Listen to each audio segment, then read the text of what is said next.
Hi everyone, and welcome back to Heart Breathings. This is a bonus video for you today where I'm going to be giving you a lot of my own experience in terms of writing a series. So this will be video number 6 in our How to Write and Plan a Series, and I'm going to be spilling all the tea in terms of what are my biggest mistakes that I have made over the last decade in terms of writing a series. So if you want to hear all the ways I've messed up, embarrassed myself, made bad choices so that hopefully you can avoid making these choices for yourself, then definitely keep watching.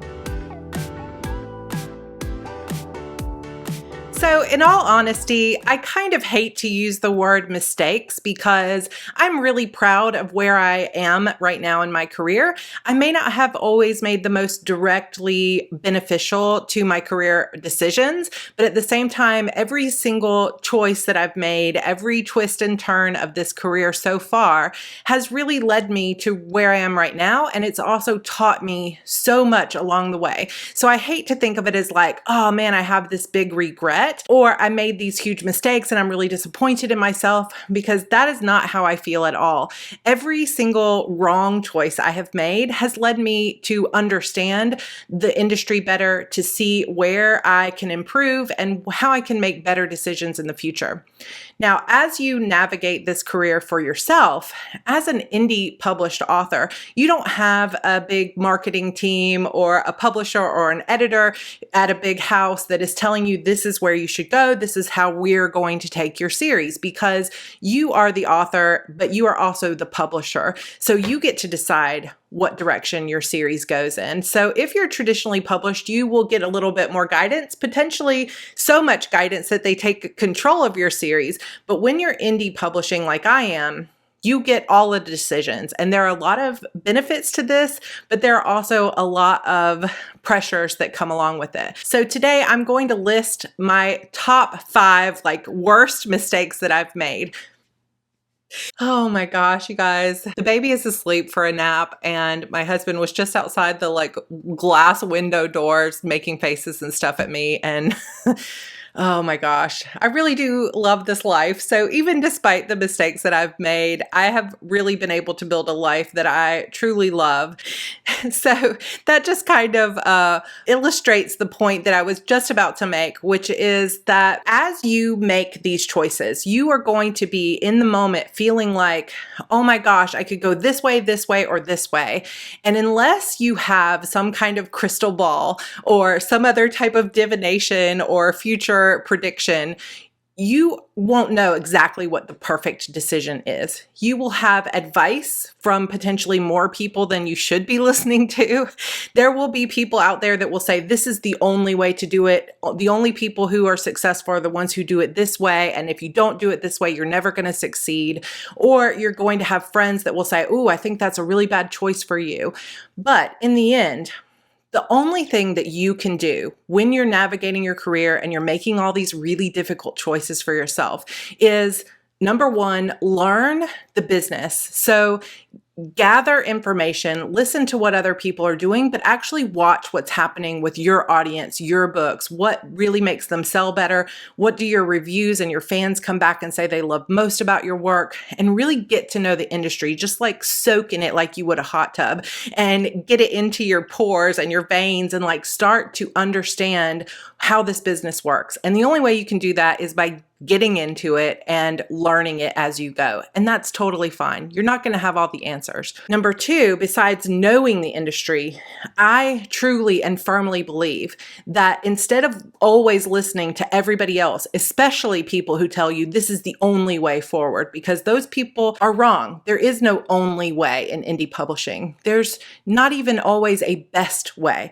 There's just the way that you choose. And there's a way that works for some people that won't work for others. There is no one size fits all path. There is no trick to it. It's just following your heart. And so one of my biggest advice pieces to you, which we'll talk about more next week in the next video about best practices, is you have to listen and learn to trust that little inner whisper of a voice inside of you that says, this may not be what everybody else is doing, but this is what you should do. Because if I had to say, the best thing I've ever done for my career. It's listen to that internal voice, listen to that intuition. That intuition is influenced and educated by my experience, of course, but it's also just something that is like my core values, what I know I need to do that's best for me as an individual. And there may be other people that look at what I've done or the choices I've made that are like, well, she's doing it wrong. And that's totally fine because they don't have to live my life. You are the only one who has to live your life and live this career, which is why it's so important to think about what you personally want and to really listen to that internal voice inside you that says, this is the path for you. Now, that being said, I am going to go over 5 mistakes that I have made, for lack of a better word. But as I talk through them, I want you to also know that even though I have taken these paths or made these choices that might not have worked out the best for me or maybe even hurt me in the long run, I truly believe that this was just part of my path. It was part of the learning process for me. It was part of what made my career what it is and part of what made me who I am. And all of these kind of have 2 parts to the coin. In some ways, they hurt my career and in some ways they didn't. And there's always going to be moments when I can look back and say, man, if I hadn't done it that way, maybe XYZ would have happened. If I hadn't made this choice or this mistake, maybe I would be a millionaire right now. And you could do that with your whole life. So before we got too far into it, I just wanted to make that statement that really it's not about one path fits all or there's a right way to do things. There's really just follow your heart, make the best choice you can with the knowledge and skill that you have right now. Listen to people that you respect and just drown out everybody that says you have to do it this way when you feel deep down that is not the path for you. Because you will hear a lot of people saying right now, you have to be all in KU, you have to take out $10,000 a month on advertising, you have to do, whatever, you have to write to trends, you have to hire ghostwriters. You will hear people say that. And then you will see someone like me sitting here and I do none of those things and I still make 6 figures a year. So you can't listen to the people who say there's only one way. Instead, listen to your heart, gather the knowledge that you can, and then just make the best decision. Make the next best decision for yourself. And that's the best we can do. So with that being said, let's get into some of the worst mistakes or worst decisions that I feel I made in my own career in hopes that you can avoid these for yourself. So we're just going to start off with a bang because this is by far one of the worst decisions that I have made for my career. And for some reason, I just keep continuing to make this mistake. And I feel like I have a hard time getting myself out from under this mistake. And that is writing too many series at once. If you can write really, really fast, then maybe you could handle writing 3 or 4 series and juggling that at once. Like, it's not impossible to juggle different POVs or different story worlds or anything like that. You can do it. And if you write super fast, you could write 1 book in each series every quarter if you wanted to. If you could write 4 books in 3 months, which some people do. But for the majority of us, we can only write a handful of books a year. I would say for most people, even 3 books a year is a lot of books. With every series that you start before you finished the previous series or the series you were currently working on, you divide your time in half. So let's say, for example, you can write on average 2 books a year. Well, one of the fundamental truths, and I've talked about this many times on my channel, of indie publishing and really any publishing, but it's especially true for indie publishing, is that the faster you can put books out or the less time there is in between books in a series releasing, the better off you will be. Now, sometimes I think you can go a little bit too fast, but that's a topic for another time.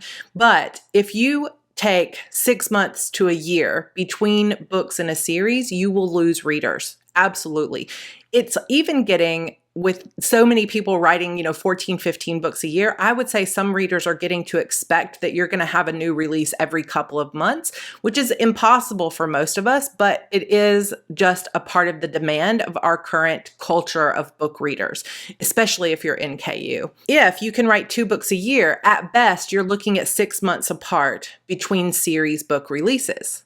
So if you start a brand new series, now you're taking that 6 months between releases and you're making it a year between releases, because now you have to write one book in this series and one book in this series. So now each series is only going to have one book released every single year. So what happens when you start writing multiple series at once is you start dividing your time by the number of series you're writing. And what can happen, which is what has happened with me several times, is you convince yourself that you'll just write faster. Okay, well now instead of 2 books, I can write 3 books, or I'll write 4 books this year. I know I can do it. And then you start a new series and now you need to be writing 6 books a year. And 6 books a year is still only going to get you to 1 book release in each series every 6 months. So you begin to burn out, you begin to get more stressed. The fans begin to wonder, why are you writing all these other things when I wanted you to be writing this series? And it just adds a tremendous amount of stress. Well, me as a writer who has on average written 2 to 3 books a year, I was writing 5 series at once. And this is hands down the biggest mistake I ever made in my career. And part of why I made this mistake is that sometimes if I get stuck or emotionally drained on a series, which we kind of talked about a little bit in my last video on the emotional toll of a series. So if you haven't checked that out, I will link it for you down below. I was getting burned out and I couldn't get myself into a creative space where I was excited about that series. So in order to spark something new, that shiny object syndrome, I started writing something brand new. And a couple of times it has happened to me, including just this February, that I thought, okay, I'm just going to write this one standalone book and then I'll move on. But this standalone or novella will get my spark going and then I can move on back to my old series. And what has happened, like with The Witch's Key, which I've got right back here, is as soon as I got halfway through that book, I knew that I had started yet another big series world, because I just am a series writer. It's who I am. I need to embrace it and I need to understand it. So my decision to spark creativity by starting a new book has been great, because I've ended up selling thousands more books because I have these new series. But it's been terrible because now we're looking at 2 years since the last book in my most popular series has come out. In October, it will have been 2 years since book 10 of my Shadow Demon saga. And not only does that make me lose readers, but it kills the momentum of my series, because people just kind of stop checking back in and they just are tired of waiting for that cliffhanger to be over and to find out what happens next. So it's not only just like losing the actual readers, but the readers you do have, some of them start to lose their passion for the series or their momentum for the series. Then you also have less people talking about your books because they're spread further and further apart. So it just doesn't have that velocity that you would get if you were putting those books out more closely together, which you can't do unless you could write super, super fast. This has been one of the biggest mistakes that I've ever made in my career. And my hope to fix it is to finish all of the books that I need to write to finish out those series. I have 5 books before I can get back to The Witch's Key and be focused on that 100%. So my real thought right now is I just have to get focused and write those books and then not start any new series in between. And this is really tough for me. And I know it's tough for a lot of people, because you have a lot of ideas and that shiny new object syndrome just really pulls at you. And so there is a lot of temptation to start this series and this series and this series. And in addition to it, there is often a temptation to write this other series in a totally new genre. Like right now, I have this really cool, cozy mystery series idea. I also have a completed psychological thriller novel that I haven't edited yet, but the rough draft is completed. And I have an idea for a fantasy series that I really want to write. So it's like I want to write all of those different things, different genres, different series. And I absolutely could do it and be happy doing it, but I'm not going to make as much money and I'm not going to be able to support my family in the same way. So there are those whispers of your heart that you want to follow, but you have to balance that. If you want to make a living doing this and you want to be a full-time writer, you have to balance that with the marketing and reader expectations and income projections. And these are all very real things that you do have to balance. And it's stuff I think about. And there is no doubt in my mind that writing so many series at once and splitting my time and attention between them has hurt my career really more than anything else.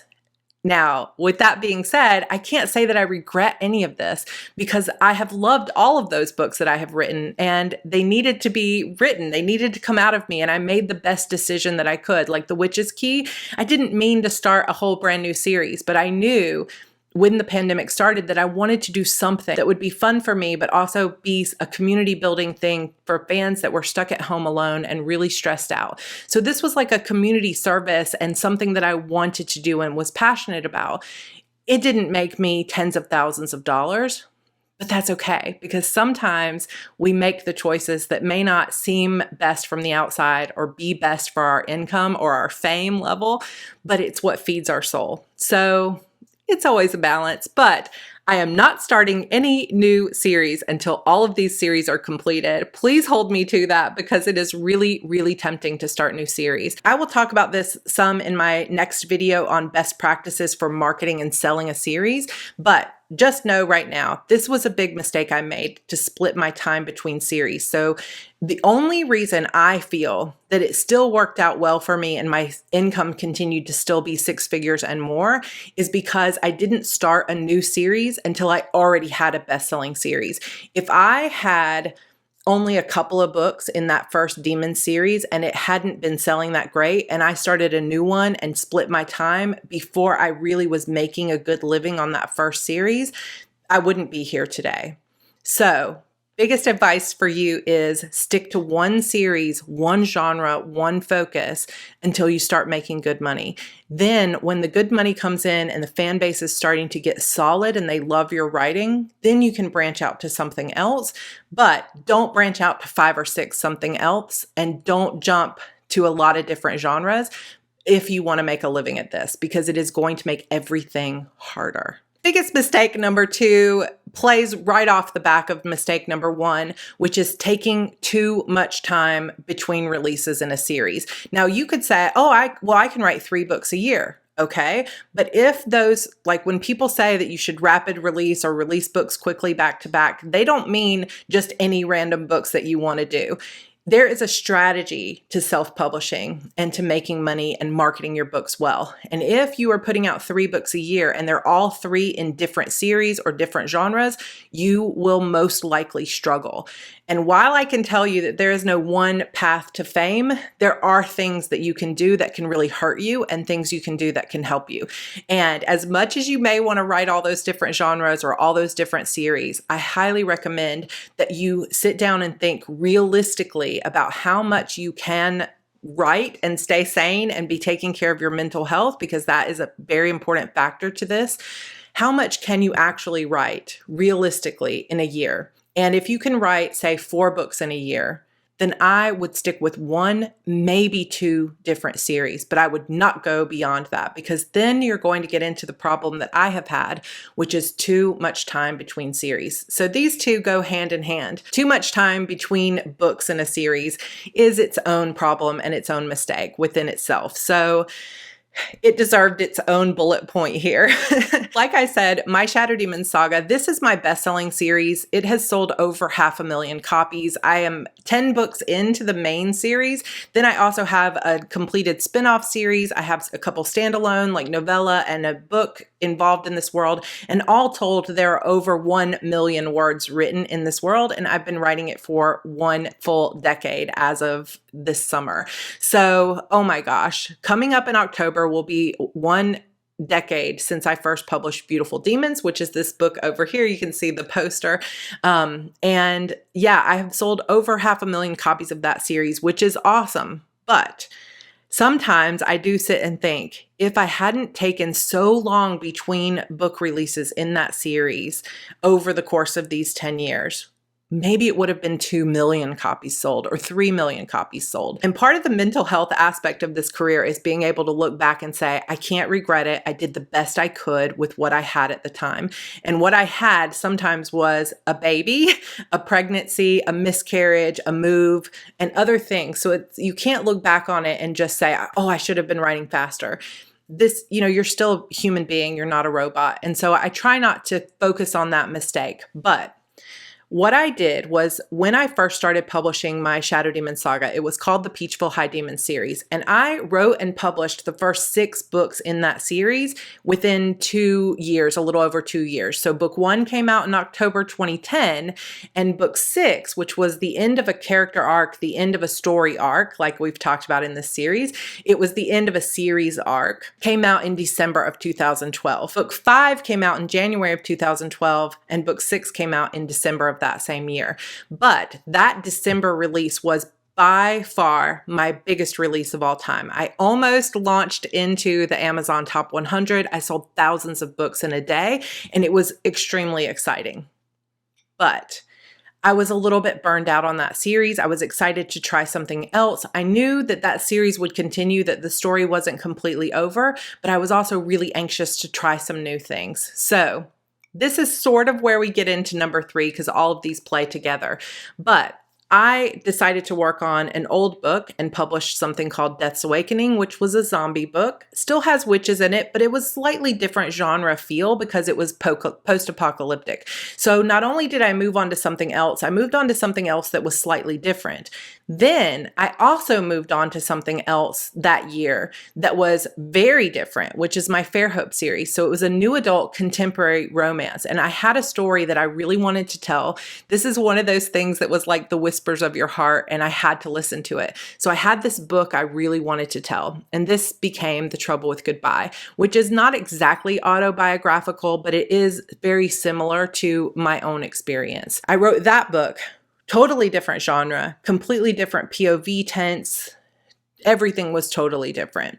So I went off the momentum of this amazing series and all these major sales, and I just was like, let me totally reinvent my whole career.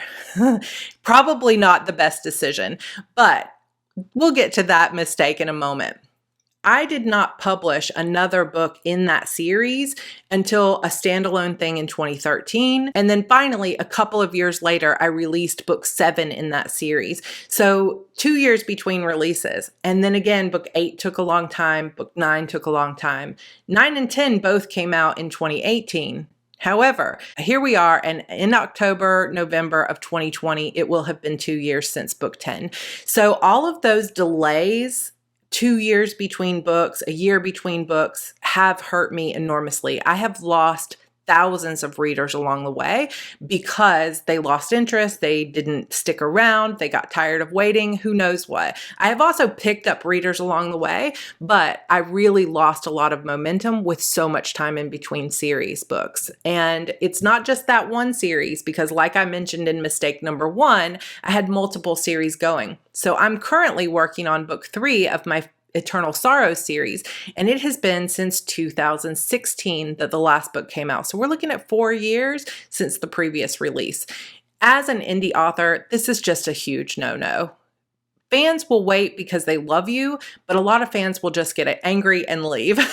So if you can, try to avoid putting years between releases. Sometimes it's just unavoidable. I had a miscarriage, I had a pregnancy, we moved. It was just really difficult to get those next books out, and I couldn't force myself to do it. But I will say this, if I hadn't split my time between so many different series, it wouldn't have been this difficult when I ran into some hard times. So just some lessons learned there. Too many series all at once that were splitting my time, and number 2, that led to too much time between releases in the same series. So that also plays into number 3, which is inconsistent choices. So a few little stories here because I have made a lot of inconsistent choices. So one of them being genre.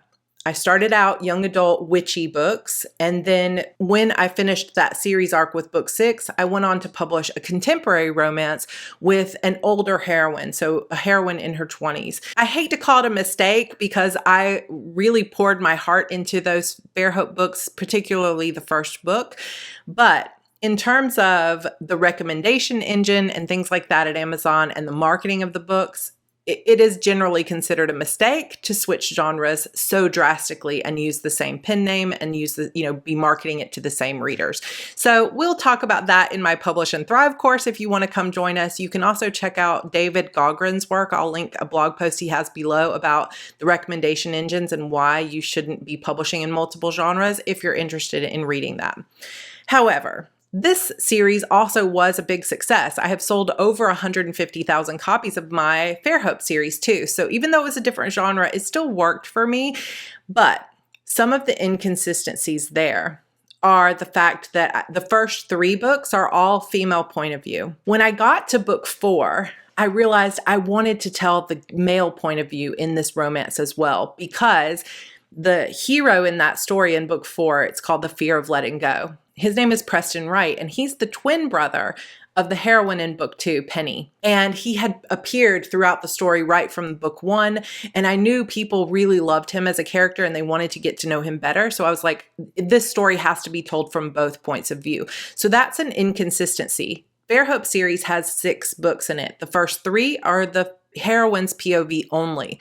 The next 3 are hero and heroine, and they're more they feel more like romances than like women's fiction. So an inconsistency that I believe hurt me in terms of my sales and the read through from my readers. So that's a POV inconsistency. I also have a POV inconsistency in my Shadow Demon saga that I've got over here. So that first 6-book character arc I was talking about that finished in 2012, all 6 of those books are told exclusively from my main heroine's point of view, Harper. But when I came back to the story 2 years later and I wanted to continue writing it, I realized that the story had gotten bigger than just this one person. And so I made the choice or the decision to split it into 4 points of view. So now you have 2 male points of view, an extra female point of view, and you still have Harper. So it's Harper and 3 other people. And the story needed it. I don't regret that or necessarily consider it a mistake, but that inconsistency did throw some people off. And I have had some comments from readers in the past that were like, oh my gosh, book 7 with these 4 points of view made it much harder for me to follow the story, or I didn't like it as much. The majority of my readers love it and they feel like it made the story so much richer, but I do have some people that fell off because they didn't love it. So inconsistency.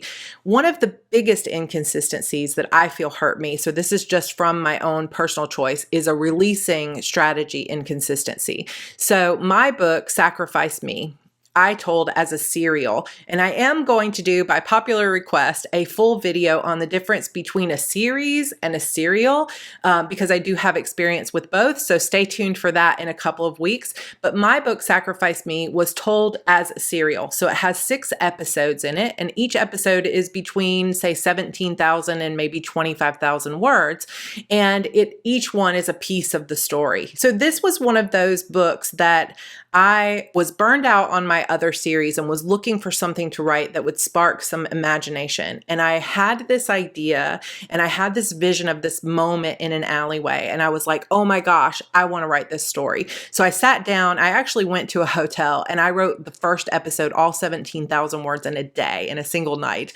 It was inspired. I loved it. I was having the time of my life. So what I decided to do was write this as a serial where each part would come out 2 weeks apart from the previous. So what I did was I released episodes 1 and 2 on the same day and made episode 1 free right from the start. So this was my publishing strategy to not only breathe new life and momentum into my career that had kind of been, after delay, kind of stagnant for a while. So I was going to build momentum, introduce readers back into the shadow world, but with new characters because it's a spinoff, right? So I released episodes 1 and 2 on the same day. Episode 1 was free. Episode 2 was 99 cents. So I released those. And then at the same time, I had episode 3 up for pre-order 2 weeks out. So I had 2 weeks to market that. Then episode 3 came out and episode 4 was on pre-order. And I kept it going that way until we got to episode 6 and season 1 of Sacrifice Me was completed. At that point, I boxed up all 6 episodes and put them into a complete season 1 box set of Sacrifice Me.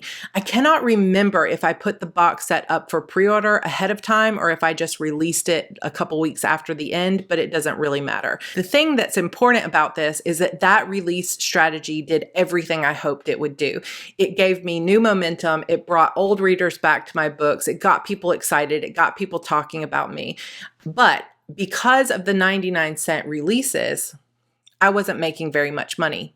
In indie publishing, you make on average about 35 cents per 99-cent sale. It's a 35% royalty at most places or around there. So even if you sell 1,000 books, you're only making $350. And there's nothing wrong with $350. I know that's still a lot of money. But in terms of sales, that wasn't a lot of money per book sold. So that means that while those books were coming out, I sold about 10,000 copies of the episodes at 99 cents each. So I made about $3,500, which was great. But when the box set came out, over the course of the next 6 months, I sold about 16,000 copies of the box set. And the box set was $3.99, which means at that rate, you make about a 70% royalty or about $2.75. So if you do the math there, I sold the individual episodes and made about $3,500. I sold the box set of all the episodes together and I made about $45,000. So which one would you think was more successful? It seems like obviously the box set was what readers wanted most. So years later, when it came time to write season 2, because of course, time between, which is another mistake I've made, and I was going to release season 2, I was trying to decide, did I want to follow that same release strategy of 99-cent books every 2 weeks to build momentum, but not make much money? Or did I want to release them and all as a box set, all in one? And there were pros and cons to both ideas. I wanted to make as much money as I could. Plus, it was very stressful releasing a new book every 2 weeks. So I wanted to reduce the amount of stress. But I also wanted to keep up the excitement of like multiple releases. So what I decided to do was release season 2 in 2 parts of 3 episodes each. So season 2 part 1 has episodes 1 through 3. Season 2 part 2 has episodes 4 through 6, and I released them each at $2 or $3.99 a piece. And what I was hoping is that I would get the best of both worlds. So I would have basically two box sets at the 70% royalty rate, which would maximize my income for the amount of time I spent on those books, which was considerable. But I would also have the momentum of having 2 releases kind of back to back. Well, I made the wrong choice because looking back, in hindsight, part of the beauty of that Sacrifice Me serial and any serial is the anticipation, the cliffhanger waiting for the next book, the cliffhanger waiting for the next book, people talking about it, building up that buzz. So even though the money wasn't as good, the marketing was great, the excitement was great, the fun that we were having with readers was part of the magic of that season 1 release. So when I did something inconsistently different for the release of season 2, I kind of killed the momentum, to be honest. And I still have readers even 2 years later saying, are you going to ever release a full box set of season 2? And it's like, oh, no, because I released season 2 in parts 1 and 2. And they're like, but I just kind of want a full box set of all 6. And so I feel like that was a huge mistake. I know this is very story time Sarah right now, but hopefully you can see through that example that I was trying to take what I had learned from the past and recreate something new, experiment with something new. But I was trying to make as much money as possible, and I wasn't thinking about some of the other magic of releasing 6 books back to back every 2 weeks. I considered it, but I was thinking that the money was more important in a way. And the truth is that I made a mistake. I should have released the second season exactly the same way I did the first season. I should have done 6 episodes back to back every 2 weeks and then put out a box set of the entire completed season 2 all at once at the end. And I think I would have made more money in the long run. And I think I would have had a heck of a lot more momentum on my career when I needed it most. So that is definitely something I can look back on and be like, okay, next time when it comes to my strategy, I really need to stay consistent. So Inconsistencies is number 3. And like I've talked about, that means inconsistencies in genre, in points of view choices, in the release strategies and things like that. Hindsight is 20/20, as they say, so I can't go back and change that, but that is definitely one of the big mistakes that I feel that I made along the way. Mistake number 4 is kind of along that line of trying to maximize the income potential. There's nothing wrong with trying to make as much money as possible for the work that you put into it. Selling a book at 99 cents or giving it away for free can sometimes feel like, oh my God, I put years of my life into it. I cannot give it away for free, or I can't only charge 99 cents. But sometimes you do need to look at the overall benefits and not just the income. Also, I feel like there is always this little voice that corresponds with, I mean, you can call it alignment, you can call it your intuition, whatever you want to call it. I feel like if you get still and you really think, what is it I feel is best? And you stop looking at everybody else's advice all the time, you can usually come up with the answer that is right for you. I have gone against my own intuition only a couple of times. One was that sacrifice me situation that I just told you about. It was something that I kind of thought, I know I need to do it this way, but I'm afraid I'm not going to make as much money. And I had several friends telling me, go for the money, go for the money. It's a cash grab, go for the money. And so I followed that advice, and I wish I had not. I wish I had listened to myself. The other big time I did this, and I have talked about this a few times, and this is truly one of the only regrets of my entire career, is when I was writing my Fair Hope series, which is that new adult contemporary romance series I was talking about. Book 1, The Trouble with Goodbye, was like a book of my heart. It was almost, like I said, almost autobiographical. It mirrors in some ways a lot of my own experience in the small town I grew up in, as well as some of my experiences with sexual assault. And I poured so much of my heart into that, and it was a very emotional book. Some people hated it because it doesn't have necessarily like a happily ever after type resolution to it, but a lot of people loved it. And when I say a lot of people, I mean like tens of thousands of people loved that book and bought it and enjoyed it. But here's what happened with that book. So to fully understand what I did and why I did it, you have to kind of go back to where things were in 2012. At the end of 2012, Colleen Hoover kind of exploded a new genre along with a few other authors called new adult fiction. And this was not something that really had existed before 2012. It was a niche genre that was mostly focused on romance, or like what you might call women's fiction, with college-aged characters facing things that like is coming of age in college type things. And Colleen Hoover's book, Hopeless, hit, I believe, #1 on Amazon for weeks and weeks. It was a huge release, and it sort of created a whole new genre. And I loved these books. When I picked up this book, as well as several others in this genre at the time, I was like, oh my gosh, these books are hauntingly beautiful. They're so emotional. And I have a story to tell about sexual assault, and I want to write this book. And so I wrote this book, The Trouble with Goodbye. While this was happening and I was working on that book, I had several friends who also had been writing young adult paranormal or young adult witchy type books who started writing new adult contemporary as well. And these people, some of my friends, were hitting the USA Today bestseller list. They were doing like huge breakout success. And so there was a part of me inside that was thinking, okay, I'm writing a book in this genre too, very trendy genre. Am I going to hit the USA Today bestseller list? Could this be my big breakout thing? Now, I was coming off the success of the 6th book in my series that I told you already was like the best release I'd ever had. And now I'm trying a new genre, but I'm thinking this could be something that could be a breakout for me. Then I let a few people read it that I had not used before. Like, these were not normal beta readers for me. These were just like other author friends that I said, well, you read this and tell me if you think it's in line with this genre, and if it's good enough, you know, give me some feedback.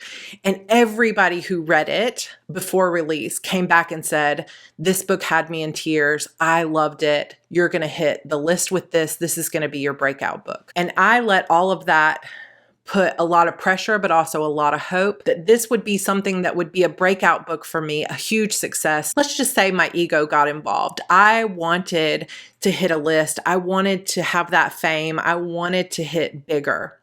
But this crazy curious thing happened because while I was editing that book and it was going to come out in May of 2013, the new adult genre kind of shifted very suddenly. H.M. Ward started coming out with sexier books. Some other people came out with sexier books, Abby Glines and a few others. And suddenly this angsty sort of emotional coming of age genre sort of shifted into a much sexier genre. My book, The Trouble with Goodbye, did not have any sex. It had a closed, kind of like a closed door one scene, but it wasn't sexy. It wasn't in that way. It was much more of that like emotional kernel. And so suddenly it like shifted so quickly that by the time the book came out in May, it was almost like a totally different genre. Now, my book still did extremely well. It did very well. But it didn't hit the New York Times. It didn't hit some big list. It didn't get all this attention that I was hoping that it would get. And I would have people coming to me and saying, I don't understand why your book isn't doing better. But I could see the genre and see that it was going so much sexier. So here's where the mistake comes in. Because at this point, I had decided, as we talked about, that this needed to be a series, that I really wanted to tell the story of all of Leanne's friends and the town of Fairhope. So I had already started working on book 2 of this series. And I had a very, small group of trusted friends who were very well-meaning. They knew I was very upset about the book not doing as well as I had hoped. And they said to me, you've got to write book 2 sexier. If you really want to hit the list and you want to get bigger with this, you want to be a breakout, then you have to write an alpha male and it's got to be a really, really sexy book. And so that's what I tried to do. I tried to make Mason in book 2, a really like broken guy and like an alpha male. And I tried to make it a really angsty, like sexy book. And it starts out with a sex scene and all of this stuff. In the end, that's just not what I write. So I couldn't pull it off the way some of these other amazing authors were. So what happened to me at this point was I still, in the end, that book is still a Sarra Cannon book. It is still very true to me. It still comes back to a very emotional core. And it turns out that Mason is not really the jerk you think he was, which is very true to me.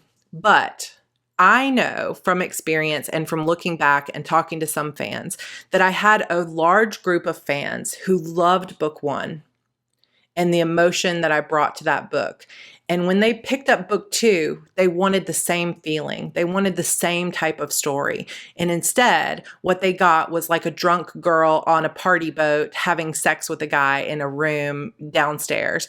And it just wasn't what they expected from me. And this is not a dig on anyone who writes romance or sexier books, because that is great.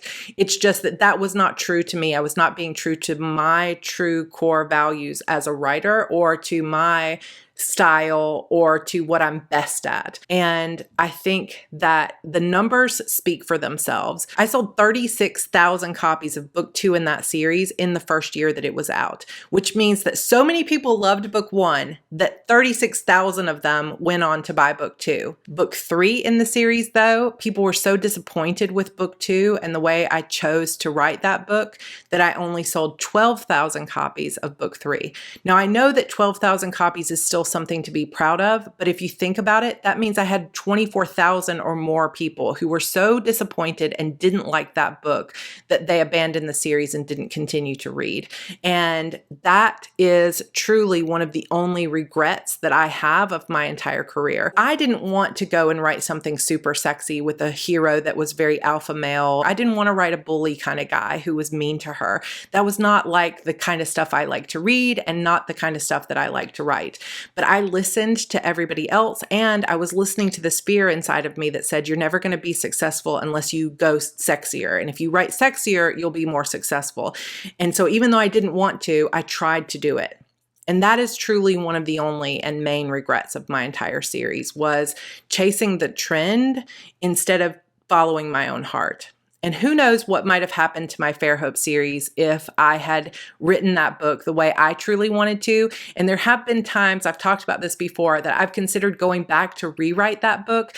In the end, I did stay true to myself, but the opening of that book is not really the way I would have wanted to write it if I had been in my right mind and really following my own instincts. So again, please do not take this as any kind of dig on people who write sexy romance, because I know millions of people love it and it is very popular. It's just not what I was put on this earth to write, and I shouldn't have tried it because it's just not my thing. And I compromised myself and the series trying to chase and follow that trend. And it is the only time in my life I will ever do it.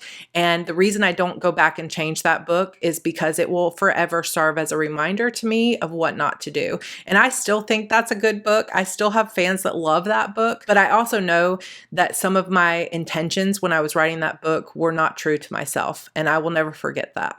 In the end, it's totally fine to chase trends, to write to trends, to write to the market. All of that stuff is great. There's no judgment against that. But you have to also, I think, make sure that whatever you're writing aligns with who you truly are and what you really want to write. Because the people that were writing it because they loved this sexy new adult romance, they were great at it and they did it well and they found their audience.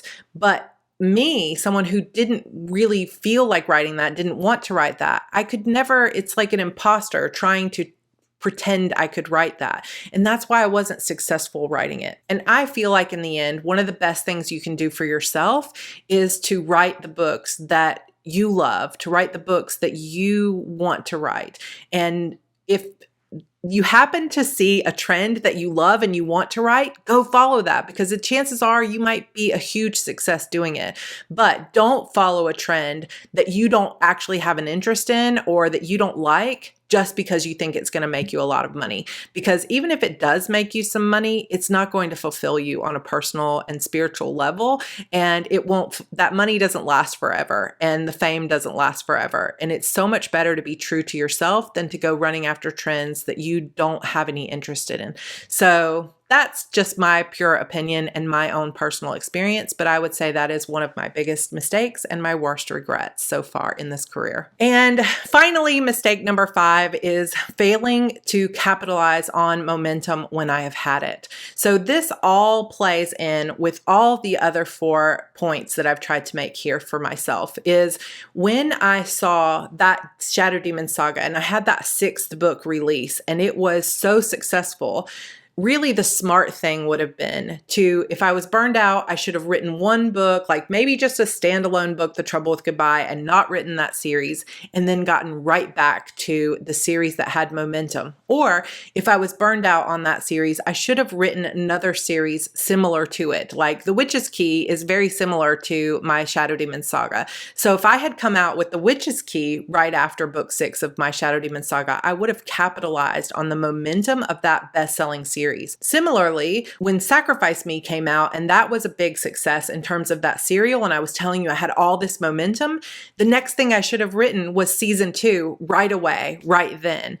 But instead, I fractured myself and I failed to capitalize on that momentum. I have talked about this some in the past, and this is very personal stuff, but part of the reason that I didn't capitalize on the momentum that I had at the time was purely self-sabotage, because there was a piece of me deep down inside that truly believed that I was not worthy of the level of success that I had reached. If you've ever read the book, The Big Leap by Gay Hendricks, this is what he's talking about in that book, is that for most of us, we have something called an upper limit problem, where it's like an upper limit of income or notoriety or happiness that we feel like this is the absolute upper limit of what I deserve. And in my fundamental self, I am a flawed person, or I'm not good enough for this.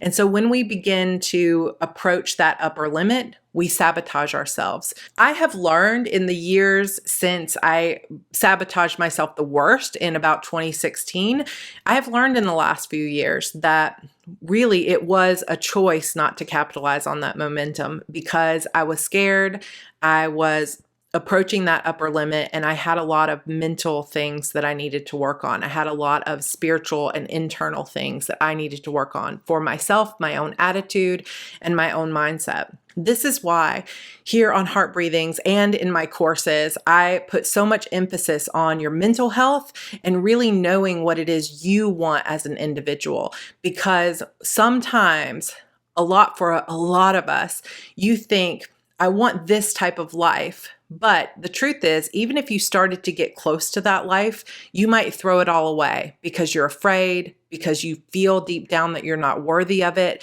that you feel like you're an imposter and somebody is going to call you out and be like, you really can't write. What are you doing up there on the bestseller list? And I think that this is something a lot of us authors face. And so that's my fifth biggest mistake that I made, was failing to capitalize on momentum when I had series that were doing extremely well. And part of the self-sabotage is starting too many series or hitting writer's block and not being able to complete the next book and taking too much time, or listening to my fear and say, I'm going to write this book in a different way than I think I should because I want to be more famous or I want to make more money. So I think that all five of these mistakes play in together. And I feel like I've been pretty vulnerable being super honest with you guys about this. So please be nice in the comments. I never mean any of this stuff as criticism for someone else. This is all just purely criticism on myself, but it's mostly just trying to share my journey with you so that you understand a couple of different things. Number one, that you're probably going to make mistakes of your own on this journey of being an author. You're going to make wrong choices. You're going to hit your own upper limits. You're going to sabotage yourself. You're going to hit writer's block. All of these things are going to happen. But number two that I want you to understand is that I can still sit here, even after all these mistakes that could have been career killers or could have been things that I can look back on and really be angry with myself about, that I can still sit here and I can be proud of myself. I'm still supporting my family with my income. I'm still making my dreams come true despite those mistakes. And I'm still, most importantly, number three, I'm still learning from those mistakes and trying to be better. If you come into this career and you expect yourself to you put the pressure on yourself that I have to make all the perfect choices, that I have to do everything exactly like somebody told me, I have to make all the right choices, I have to be the best possible writer, and you expect perfection from yourself, then you are going to struggle with the emotional and mental side of this business. You have to give yourself permission to make mistakes, to follow your heart, to meet yourself where you are in the moment, because, hey, sure, it might have been great if I had finished book 6 and taken that momentum and immediately written book 7, but I was not mentally in a place where I was ready to write book 7. And so, sure, it might not have been the very best decision for my career, but it was the best decision for my mental health and for my emotion and for my family. And sometimes those things are going to take precedent. So I hope that this video has helped you see that there really is a lot that goes into strategy and mistakes and choices. But like I said, short of having a crystal ball in your pocket, you're not always going to know the exact right choice. And it's okay. It's okay to make mistakes. You can still sit here and say, I still feel successful. I still am proud of what I have built, even though I have made mistakes along the way. So don't get so stressed about what mistakes you might make that you fail to get in the game. The best thing that I did for myself is start publishing even when I wasn't perfect. And I continue to do this every single day, that I continue to try, I continue to keep working, I continue to make choices to the best of my ability, even though I know I've made mistakes along the way. I keep showing up. So instead of expecting perfection from yourself, I hope that you'll move forward and say, it's okay if I make mistakes. I'm going to make mistakes, but I'm going to learn from them as I go, and I'm going to get better and better. All right, guys, I hope this has been helpful for you. I hope this whole series has been helpful for you. We have a couple more videos, including a video on my advice for your very best practices, which will be kind of like an opposites video of this one on marketing and publishing your series. So we're going to talk about branding and cover art and publishing strategy and things like that. And there's also going to be a Q&A. So look out for a form and a call for questions. If you have any questions, I'm going to be collecting those ahead of time, and I'll probably be posting those on social media. So come follow me on Instagram and on Facebook to get an opportunity to ask some of those questions in the Q&A. Also, if you like this mix of not only talking about strategy, but also really taking a look at the mental health side of things. So the nuts and bolts, how do you publish? How do you market? How do you put your best foot forward, but also how do you navigate the emotional and mental health side of being a published author, then my Publish and Thrive course might be perfect for you. We actually close the doors tomorrow. The course starts tomorrow, and this course is only offered a couple of times a year. So this is the last time I will offer it in 2020.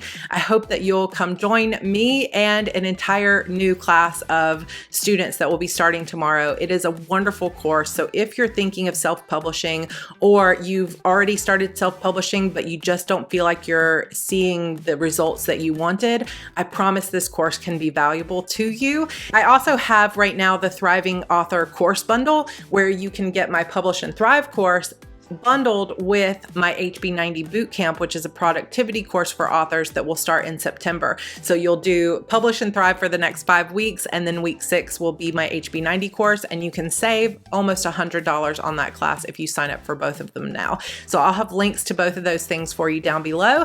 And again, I know this has been a super long video. I've had many almost hour-long videos in this series, but I hope that you found them helpful. If you have, I hope that you'll subscribe, hit the notification bell for notifications whenever a new video pops up for me, and like this video and comment down below, because that sincerely helps YouTube recommend it to other people. So I would appreciate that.